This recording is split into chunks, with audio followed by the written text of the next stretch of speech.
Hey y'all, hey, it's V the CPS Scholar dropping in with a live to go over one of our shows we hate watch.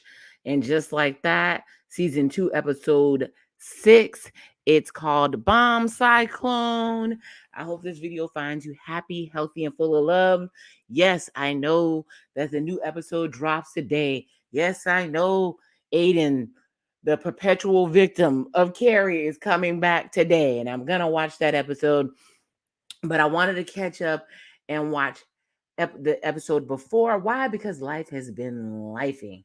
As my intro says, I'm about reviews, reactions, and grown up conversations, and we're reacting to And Just Like That.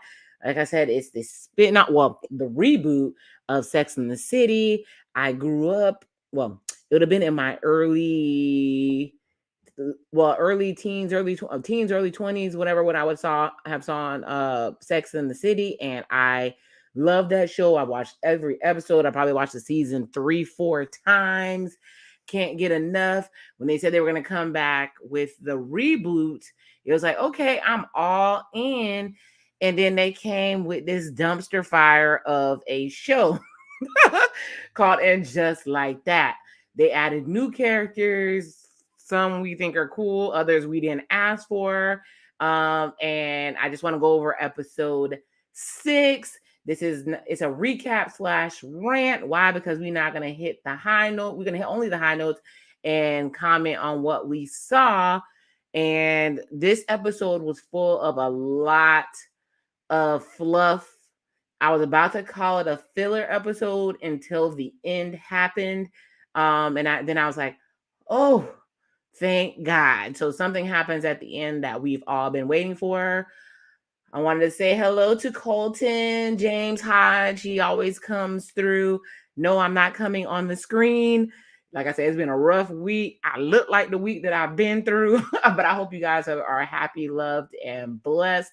Let's get through this episode so I can watch the new one, and then I'll come back with that video. I'm going to try to do Ready to Love to catch up on that as well. And if you haven't gotten a chance, check out the henna artist book review that I did with my vacation girlies. It was definitely fun, and we talked about a great book. But let's get into the show. Like I said, it's In Just Like That, Sex in the City reboot. It's on Max. Everybody came back except for Samantha. So the way the episode started off was Carrie is doing an interview for her book, and I can't wait till it's my turn to do the interview for my book. But either way, she runs into this content creator who has no idea what her book is about. It's like, oh, okay, what's your book about? Like, Carrie's like, did you read it? Oh, not really. I didn't read it. What is it about? Just tell me real quick. It's about death. My husband died. If you don't know and you haven't been watching the episode, Big suffered death by Peloton. Okay, death by Peloton. He had a um heart attack, and this lady basically didn't call for emergency services to help this man, and he went to the upper room. It was super crazy because she fought so hard to be with Big, and only for her not to end up with him. It's like, yeah, so he was her toxic relationship, he was her big relationship. He was rich, he was handsome, he was aloof. What they call high value men now, right? And she did not end up with him. So she's like, it's about the death of my husband. And the lady was like, oh, that's really depressing and everything. So she said, well, what color lipstick do you like? And I think she said raspberry or rouge or whatever it was, but it was super crazy because this lady obviously hadn't read her book. The other thing I noticed is that Carrie was stacked up her books in order for her laptop. You see how it's on the top of a box in order to hold it up, and it was super crazy because it's like this lady is pretty much, if Big was a millionaire in the 90s, I'm pretty sure, and was an investment financial person who had a person who drove him around. I'm sure he did good investment so that he can have heck of money to spare. And apparently Carrie can't afford a laptop stand. Heck, I don't make anywhere near that. and I can afford a laptop stand, but I think they're trying to make you feel bad for Carrie because in the original she was kind of poor, but now she's rolling in the dough, and they're still trying to make you think that she's hungry to sell this book. It's a big hell no. Then we go over to Miranda. Remember, Miranda's living with Dr. Naya because she got tired of going between Shay's place and Steve and Brady's, her house, basically, right? So she got tired of going between Chase place and her house, and she comes out, and Dr. Naya is like, "Oh, I'm not expecting you in these pajamas or whatever." I kind of like her pajamas; it matches her hair or whatever. But Dr. Naya, who's a lawyer and a law professor, is sitting here filling out her divorce papers right quick. She said, "I'm just filling it out right quick." And I mean, I guess she's a lawyer. She's well read because if you don't remember, her husband Andre wanted children. She didn't want any children, or she couldn't. She tried to have children, couldn't have the children, and gave up. And then he also was on tours where he was writing songs with random blonde women in his room at 9:00 at night. Obviously, he was trying to smash that lady, but they were separated for that. So Naya's getting her groove back, and Miranda's living in basically the husband's music room. So that's where they are. So we go through that scene, and it's kind of weird because it's always awkward because Miranda's always bumping around the room. Like, they made her super goofy, which the original Miranda was goofy, but this is like extreme. I'm not sure what the point of this is, but that's what they do. Then we go over to, it's a Saturday. So LTW and the family are hanging out in the bed, and they're looking through the newspaper, and they see Rock, who is Charlotte's non-binary child. So they did a whole Ralph Lauren shoot, and it just made me think about the fact that they were probably shouting out to how Charlotte did that whole Better Homes and Gardens with Trey when she got married. She was always about appearances. She also did when Carrie found out that Big got married to Natasha. It was a big spread in the New York Times. They were always getting big news through publications or whatever. So a lot of the show is callbacks to the original. So I mean, I don't like this picture because Charlotte's child is really, really cute, and I feel like they caught them in a really weird pose. But I mean, it's bright, it's happy. If you didn't see the last episode, they were basically the dad didn't want her to model, and Charlotte wanted her to. Now we're over to Charlotte's place, and they're all sitting around and eating because Anthony brought over like 10 copies of the newspaper. It's super cute. They're having breakfast together, and the brat, Lily, can't stand Lily, busts out and says that she's mad at Charlotte because Charlotte was supposed to get a reservation to Nobu for her and her boyfriend to go on a date, and Anthony's like, "You're a teenager, you don't need a reservation to Nobu, you need to go ahead and just take your butt to the Steak and Shake like a normal teenager." And she's like, "Well, I want to be able to tell a good story because I don't want to say I lost my virginity after going to Steak and Shake." So the whole room is like, what? And it's kind of weird because I think Lily might be like 19 if you go by the show's calendar, but I think they aged her back to 17. But what child, I mean, as a teenager, even if I was going to get my groove on or whatever the heck I was going to do, I wouldn't bust out and say it at breakfast. Who tells the parents that they're like prepping to go to basically go to Nobu to give up the panties real quick? So awkward, this whole conversation. So she runs out the room, and Charlotte figures out, goes and chases her to the other room to figure out what's going on. She says her boyfriend and her decided to lose their virginity together, and they were going to do it at his house because the parents were supposed to be out of town. And then Charlotte asked her if she knows about condoms. And she's like, yeah, we learned about that in the 5th grade. And Charlotte's like, I'm trying to be sex positive, which is weird because in the original show, she was very, very conservative. Yeah, I had a little bit of freak in her or whatever, but she was very conservative. And now on this show, she's like super, it's almost like Stepford Wives, Mommy Dearest or whatever. She forgot what the heck she had going on, and these kids are running amok. Nobody's really parenting these kids. They're doing whatever the heck they want to do, and Charlotte and the dad are just going along with it. Then we go over because Carrie had knocked over her laptop because she doesn't have a laptop stand in there. She's going to go replace it at Apple. And Seema, who's played by Sarita Chowdhury, I love her so much. She's an amazing actress. On this episode, they kind of have her going around. Yeah, she's a little bit of Samantha. She's a little bit of bougie, a little bit of rich. But she's bragging about how she has all the latest tech. She has all this money. They really show off their money in this episode, and Carrie's going around trying to pick out Apple, but while they're a new computer, which I mean, they kind of messed up the brands in this show because you have the Peloton killing big. You you have Apple after a nice little bump on the ground, completely messing up, and so it's like, I guess they're getting publicity regardless if it's good or bad publicity.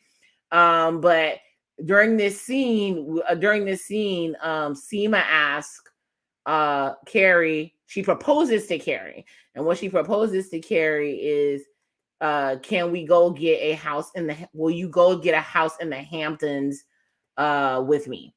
Then we go over to, and she says yes, of course. Then we go over to Che. So Che and Miranda are in the bed chilling, and all they do is smash all day. And she was like, Miranda's like, come to bed. She's like, we just came. Yo, oh my God. And she's like, I gotta do these cameos real quick. And if you don't know what a cameo is, it's when a star gives you a shout out, and she's being weird, she's making loud noises, she's being overly hyped. And Miranda's like, well, you've been home all day doing nothing. Why would you wait till now when we're in the bed to decide that you're gonna do the cameos? It was really weird. Like, to me, like I said, Che, to me, I don't know if you're a Star Wars fan or not, but she reminds me of Jar Jar Binks. It's like a random character they threw in there that's supposed to be funny, but it's awkward. It doesn't match anything. Just obnoxious, but she's supposed to be funny, like the best comedian in the world. But in actuality, it's terrible.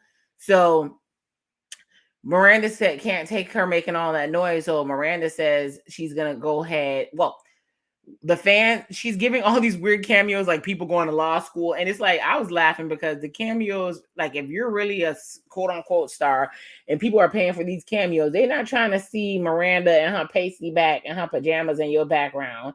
You looking crazy from the bed, you're not dressed. Like, how much do you really care about your fans? That's probably why they canceled that dang on pilot, because you're a mess. But she gets fed up and she's like, I can't sleep here, I need to go. So she's like, I'm out of here. And then basically, yeah, Miranda's like, I'm tired of you being depressed. I'm tired of you being weird. And also on top of that, one of the fans actually sent Che a picture of her boob. And so Miranda was like, so that's what you do. And so Che does another cameo for the lady who sent the boob. And she's like, you're all happy and you're all happy and smiling for the outside people, but for me, you're sad and nasty and mean. And she's like, because I'm being real with you, I'm performing for them. Would you like me to be a F-boy who just tells bad jokes? And it's funny because when they had just got done doing it, she's like, can we cuddle? And she's like, no, what am I, Paddington Bear? Like, Che is the worst significant other ever. She doesn't care anything about Miranda. It's literally like Miranda left her family for a 13-year-old boy. Like, this is Tom Hanks and big. Like, She has no emotional intelligence. She doesn't take Miranda into account at all, and it's just a hot mess. Then Carrie goes to go meet with her publisher, and another lady comes in because she's supposed to be doing WidowCon, which is apparently a conference for widows, which I thought was kind of weird. I mean, I know that there's support groups for when people pass away, but the way they're saying it's kind of like, I guess it's a place to laugh and have fun. I don't know. But either way, the person who's in charge of WidowCon walks in, and her name is Karen, but she says, I call myself Carrie with a K because Karen has a bad connotation to it. And so now there's two Carries. And anyway, Carrie with the K is upset because she says she knows Carrie with the C from the 90s when they wrote a screenplay together, and they were supposed to meet some big Hollywood dude, and Carrie's like, it's probably some dude we were meeting at the Starbucks. And when she was like, well, even if we were meeting him at the Starbucks, you didn't show up for the mocha latte and we missed out. And they were kind of alluding to the fact that that movie 27 Dresses was actually their screenplay that somebody stole because Carrie didn't show up. So she said, to make it up for me, you need to show up to WidowCon and read your book, because Carrie's book is called, is it Love and Death? I don't remember, something like that. I Killed Big or whatever it was called. So that's how she ends up at WidowCon. And she calls Che Carrie, which is weird. They're like really force feeding Che. Like I said, Che is like the Jar Jar Binks of the whole situation. They're force feeding Che. Carrie calls Che to ask her if she'll go to WidowCon with her because she's such an amazing comedian and showman, and she'll help her out. It's like, dude, you have all these other friends. You could have taken Anthony. You could have taken Charlotte. You could have taken all these people to support you because that's what you did in the previous show. They're the longtime friends. And maybe Che felt the need to, they were on the podcast together, and Che ditched the podcast and left it with Carrie. And then Carrie tanked the podcast because she wouldn't say the word vagina. Anyways, the podcast was a hot mess, but she basically said, well, my husband died, and Carrie is going to continue to use her husband dying as a guilt trip to get people to do whatever they want, whatever she wants them to do. Then we go over to Naya and Miranda's place, and they're having dinner, and it comes up that Naya's husband texts her. They're trying to have a nice divorce, and then Miranda's like, I wish I could have a nice divorce. I kind of tanked the family. And then they start talking about past relationships. And then Carrie admits that she kind of has been cyber stalking Aiden. He's been divorced 5 years. He sold his furniture business for a pretty penny. So of course he got to have money to get on her level, I guess. Like, you should be happy that man even speaks to you again the way that you cheated. Well, yeah, got with him, dumped him, got back with him, cheated on him with Big, then turned around, dumped him again, married Big, and now you want to come back because you killed Big. Like, what? But either way, that's how they're bringing Aiden back into the fold. So she's thinking about going and getting with Aiden. Then they go back to Seema. Seema's scenes were a mess. They made her seem super money hungry. They're going through and picking out the places in the Hampton, and Seema's complaining how different things don't have closet space. I guess if you have the money and you want the space, that would be good for you or whatever. Maybe if I had the money, I would randomly spend money on a big space. And she sees that Carrie has that email getting ready to send it to Aiden, but she never pressed send. And she says she sends emails like that all the time, except to her exes, except she makes sure that she screenshots her bank account so they know how rich she is now. But in actuality, if you know anything about men, why would the men that you were with before give a damn if you have money? Unless you want to go ahead and attract people who want to take you for your money. And the older you get, lots of people sweeping to try to scam you to take your money. So it was a bit much. It was crazy. Then we go back, but now the storm hits. So everybody's trying to get out of WidowCon. So Carrie calls Che, begs her to come. She's like, no, I don't really want to go. She guilt trips her. Like I said, she uses Big to what happened with Big to say you gotta come, you owe me, and Che agrees to show up. Now we're back with Lily. Like I said, nobody cares about these kids. They keep bringing these kids into the show, but Lily put on her snowsuit because supposedly the boy who she was gonna lose her virginity to, his parents were gonna come back so she couldn't lose the virginity or whatever it was. And now they're stuck in Connecticut, so now she can go ahead and give up them draws. What the hell? So she's heading out to go smash. Then we go over to LTW and her husband Herbert.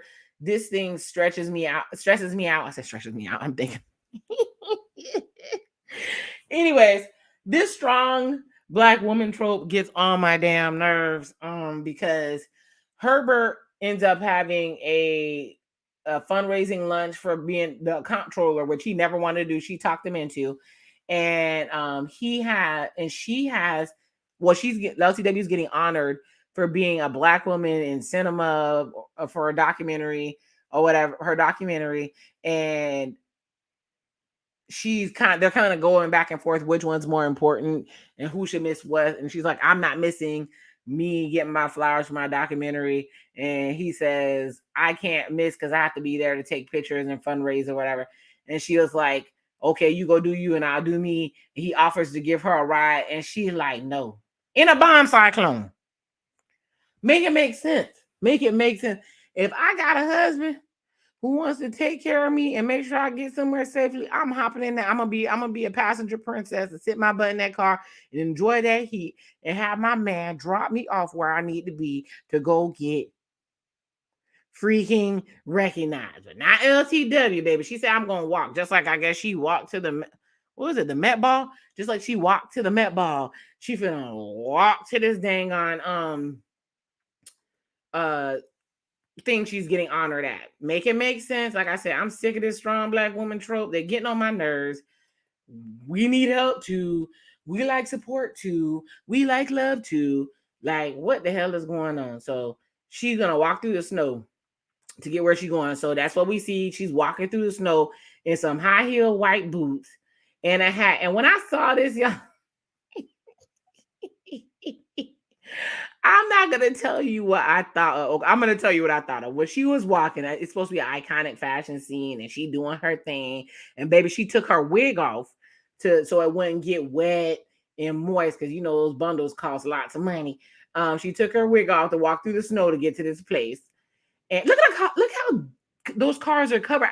Every little step I took would have been at my house and they would have had to virtually beam me in because I wouldn't have left my damn house. Just like how it's hot right now. It's okay. Anyway, so she's walking, and when I see this, I don't know if y'all ever seen that movie, The Poltergeist, and that dang on preacher who keep trying to steal Carol Ann, him in that damn black hat that lives in my mind rent free because it's nightmare fuel. That's what I see, especially Poltergeist 2. When they're coming out of the mirrors and everything's frozen over, that's what the hell I see. Okay, we go to Lily. Lily wants to give up her virginity to her boyfriend, and she has the nerve because we in a blizzard to call Charlotte to say, can you bring me? I thought I had the condoms. He thought he had the condoms. Now we don't have any condoms. Mind you, this girl's supposed to be 17. Can you bring us some condoms in a snowstorm? And when she said, no, I'm not bringing it, Charlotte and her stiff face finally said no. She said, well, we Googled pulling out, so maybe we're going to try that. Now, what now? So she would have been out of luck with me. I said, good. I would have been like, good luck with that and good luck with raising your damn baby. But it's not just about babies, it's diseases too. But it reminded me when I was in high school, depending on the income level of the families, the lower income families, I'm not going to say what color they were, when girls were doing teenage sex and they got pregnant, they were like really religious and said, well, whatever you did, you got to live with it. And they would be like, say for instance, prom came up, they smashed at prom, they got pregnant, and then you seen a bunch of bellies walking around. The people with money, they said let boys be boys and girls be girls. They would even rent hotel rooms for these people to do this thing, and if anything happened, they would take care of it. If you don't know what I'm talking about, a trip to the baby graveyard. So that's what is in my mind. So Charlotte said, "Oh no," and she went to freaking bougie apothecaries to go find this girl condoms in the snow, y'all. There's no way. She went to go in the snow during a blizzard to go find condoms for her teenage daughter so that she could lose her virginity because they forgot the condoms. This can only happen. This can only happen on TV, and this show is bad. Then we have Carrie actually walking through the snow, and her dang on Walmart blanket looked like, but no, actually, this is a famous dress made by a famous designer when they did a fashion show in Italy. Moncler. When they did a fashion show in Italy, they made some dresses that basically look like a puffer jacket. And they had a bunch of Ethiopians go through, and they apparently they ripped the runway or whatever. So Sex and the City is known for their fashion iconic moments, and this was one of them. So Carrie walked through the blizzard in that outfit to get to WidowCon. So we love Carrie. She got the WidowCon. She gets to WidowCon, and there's another lady who is up there talking. Her book is called Eating Ice Cream for Dinner, and she's a famous comedian in real life. I'm trying to think of I think she was on Grace Under Fire. I love her. But anyways, they cracking all types of jokes about their husbands dying. Oh, before that, I believe she ran up. Yeah, she walked up in one of the booths. One of the booths was selling vibrators, and and I think they were called the Widowmakers or whatever. And then the comedian came up. But anyways, they were cracking all types of jokes, saying that basically the husbands, they get sad when they think about their husbands being gone, but then they think they don't have to watch the Super Bowl with these dudes and everything. And I'm like, man, if I love my husband, he can annoy me all day, all night. Long as we together, of course I would. I know they were joking, but the jokes were in poor taste. And I know for a fact, if they had a conference where a bunch of dudes showed up and laughed about their wives dying, all heck would break loose. It would be, they would call for their head. So she got up there and she tore up the room. She was amazing. So Carrie was freaked out that she was so good. So she asked Che, who is like the most unfunny woman on the planet, to help her write a joke. And then Che comes up with a joke about the vibrator and it being a widowmaker, and saying that the vibrator had a lifelong warranty. Too bad your husband didn't. And they were like, oh, that's a good one. And then Carrie was gonna go out there, and she went out there and said it, and she bombed, and it wasn't good. But she did read her story. Everybody was happy and crying. And the other comedian lady who wrote the book said that you inspired me, and so Carrie felt good about that. Then we go back over there to LTW. She goes to speaking, and she says that she's been working on her documentary for 8 years. So the focus of this scene, and I think the reason it was so important, they showed her pull out her wig and fluff it up and put it together. And it's supposed to be like a great scene to show that Black women, no matter what storms we go through, the wig always gonna be tight, the fashion's gonna be right. We're not gonna look like what we've been through. And there was another Black lady in there was like, do your wig, girl. And she had like a whole wig contraption before she put it on. Personally, me myself, I'm not doing all that for a damn wig. I'm gonna be on some bald head stuff, and that's what we're gonna do. Anyways, come to find out, when they were talking to her and asking her questions, she said she did the documentary for the Black girls who had the door shut in their face and people say no to them. And so that's why it was important to her. And mean, I feel it, like, especially like being in the corporate world or going through. I've experienced so many things where we're expected to do better, be way better than our counterparts, and when we do well, it's not believed that we're actually as good as we are, and we get a lot of doors closed in our face. So we basically got to kick the door down. So, but somebody brought up something that was really funny because, okay, if you watch the last episode, if you haven't seen that video, I talked about the last episode too.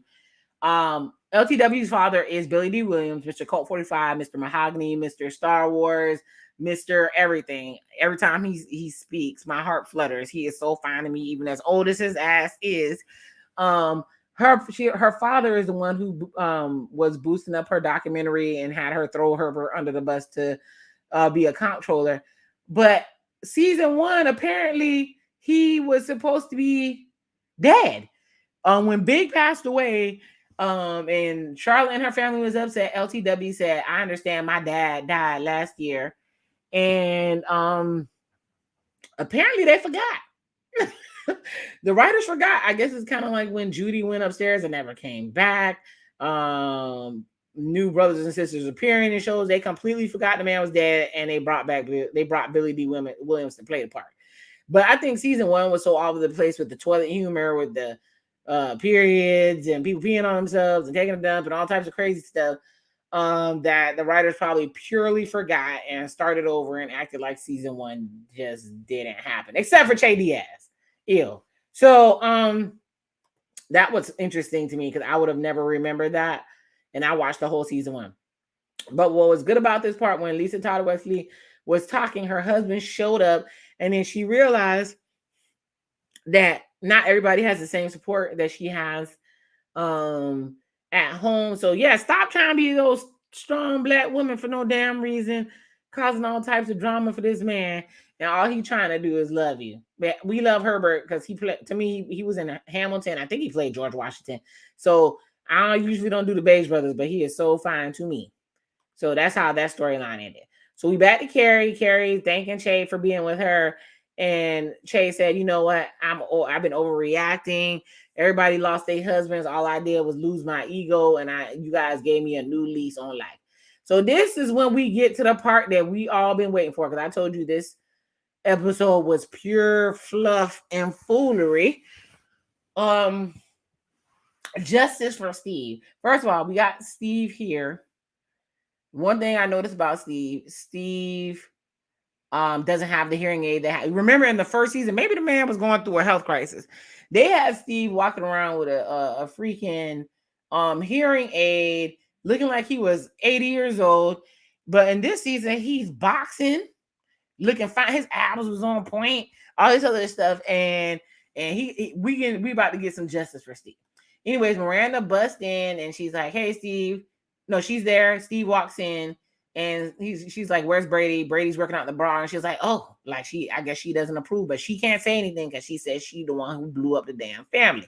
So, she said, "How the apartment hunt going?" And he's like, "It's not going well. There's nothing out there." He said, "But I'm not leaving my house." Like, oh, Steve, you getting rowdy, Steve.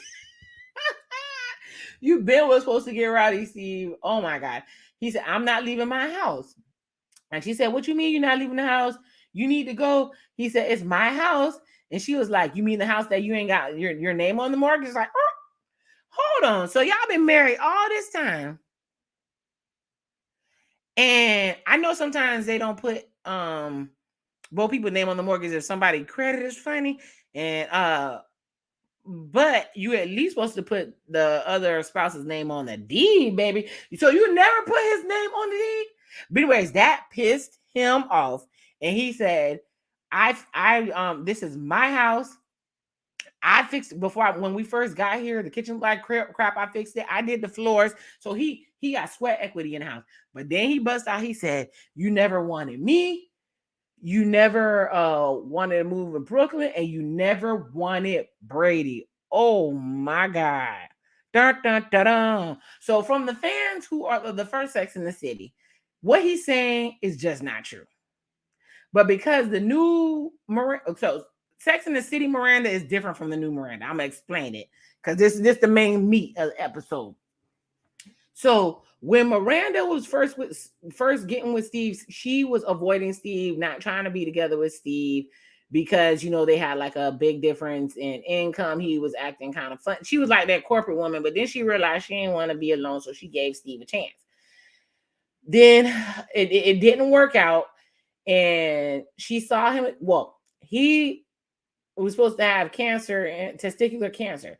She took him to go get one of his balls removed, and because he was feeling low because he had one ball, uh she gave him some. See, but she was feeling kind of low too because she was going to go freeze her eggs, and she found out one of her ovaries was lazy. So a man with one ball and a lady with a lazy ovary ended up making a baby. So she didn't really want him in her life anymore. So she was gonna go terminate, but then she realized she wanted the baby, and so they had the baby.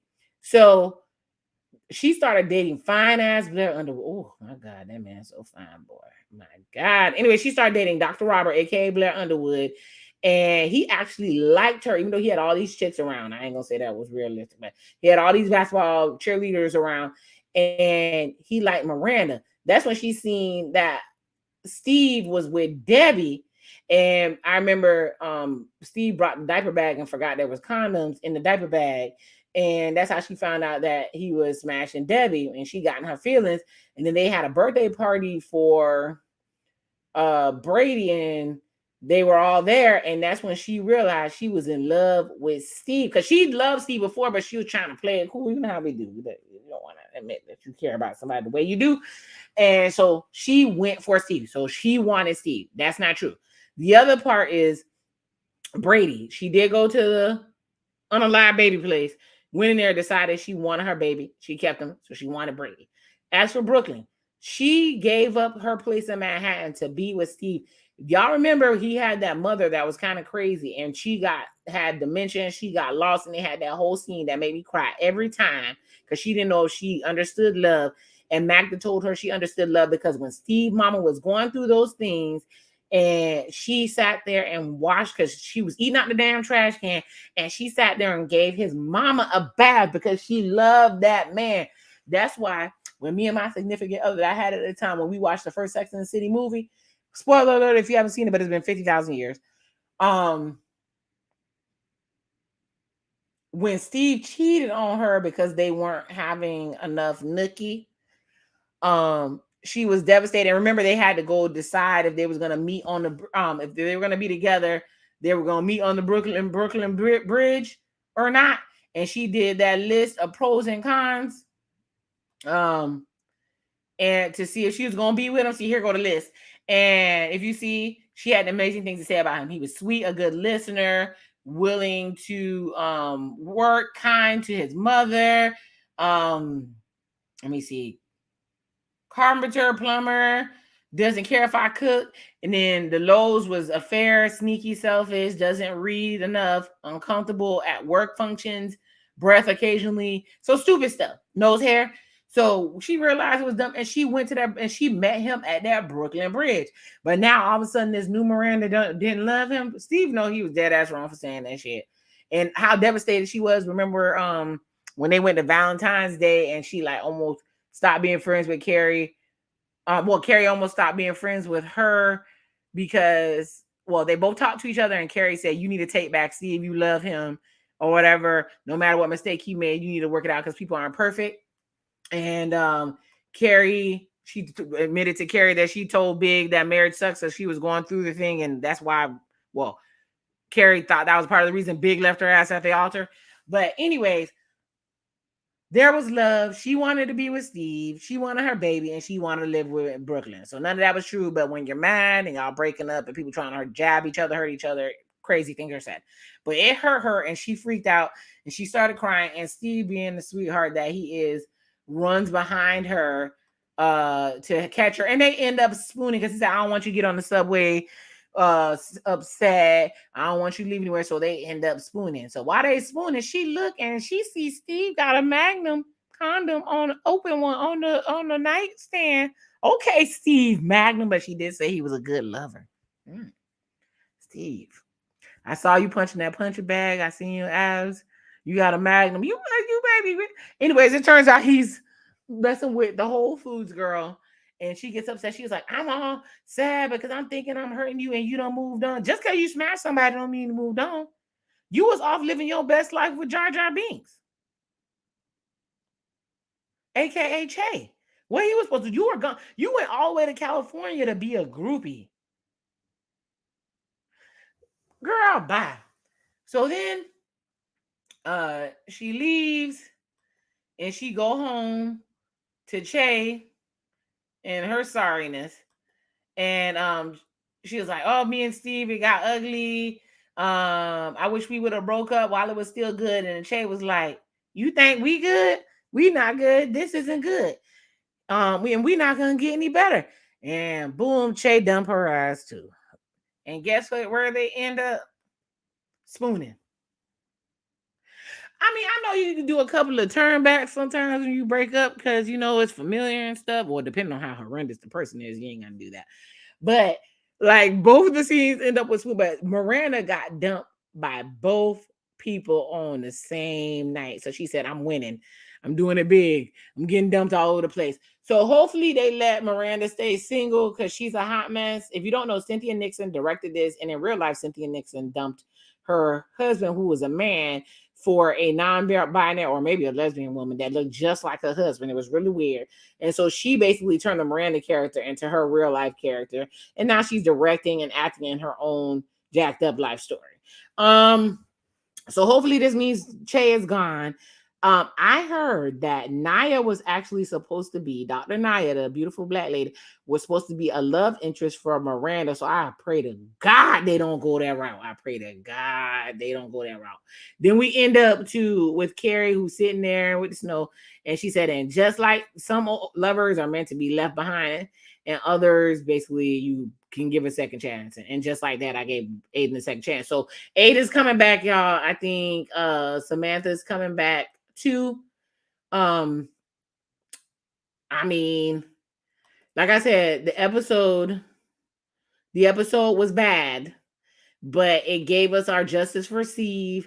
It gave us hopefully LTW start acting right. That's the two main things. So we know Seema is gonna and Carrie are gonna be in the Hamptons. You know they were in the Hamptons in the original show. So they're doing a couple of throwbacks or whatever. I give this episode a dang on 2 out of 5 Smarties because all I cared about was the Steve part. We wanted justice for Steve. We know that Steve got him a little son while Miranda was off gallivanting in California being a groupie. So that was cool.